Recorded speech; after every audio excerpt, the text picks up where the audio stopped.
జాతీయ రోడ్డు భద్రతా వారోత్సవాల సందర్భంగా ఇల్లంతకుంట మండల కేంద్రంలో ఇల్లంతకుంట పోలీస్ తర్వాత మా స్టాఫ్ తర్వాత ఇల్లంతకుంట యూత్ అందరితో కలిసి ఈరోజు ఇల్లంతకుంట మండల కేంద్రంలో బైక్ ర్యాలీ విత్ హెల్మెట్, అందరూ కూడా హెల్మెట్ పెట్టుకొని బైక్ ర్యాలీ అవగాహన కోసం నిర్వహించడం జరిగింది.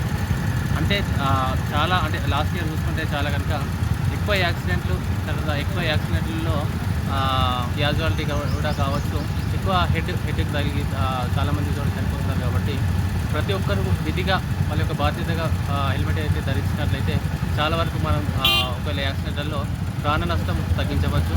అంతేకాకుండా ప్రతి ఒక్కరూ స్థాయి వాహనాలు నడపద్దు. తర్వాత మా మైనర్లకు కూడా ఎవరు కూడా వాహనాలు ఇవ్వద్దు. ప్రతి ఒక్కరు కూడా విధిగా తమ బాధ్యతగా హెల్మెట్ ధరించి తర్వాత రాకుండా వాహనాలు నడపడానికి మనం చాలా వరకు కూడా యాక్సిడెంట్లు కూడా తగ్గించి ప్రాణ నష్టం అనేది మనం తగ్గించవచ్చు. అందరూ కూడా ఈరోజు మన జిల్లా ఎస్పీ గారి సూచనల మేరకు ఈరోజు మన ఇల్లంతకుంట మండల కేంద్రంలో అందరూ కూడా ఇంత పెద్ద ఎత్తున మనం బైక్ ర్యాలీ నిర్వహించుకోవడం, అందరూ కూడా ఇంట్లో పార్టిసిపేట్ చేసిన ప్రతి ఒక్కరు కూడా కృతజ్ఞతలు ఇస్తున్నాను. Thank you.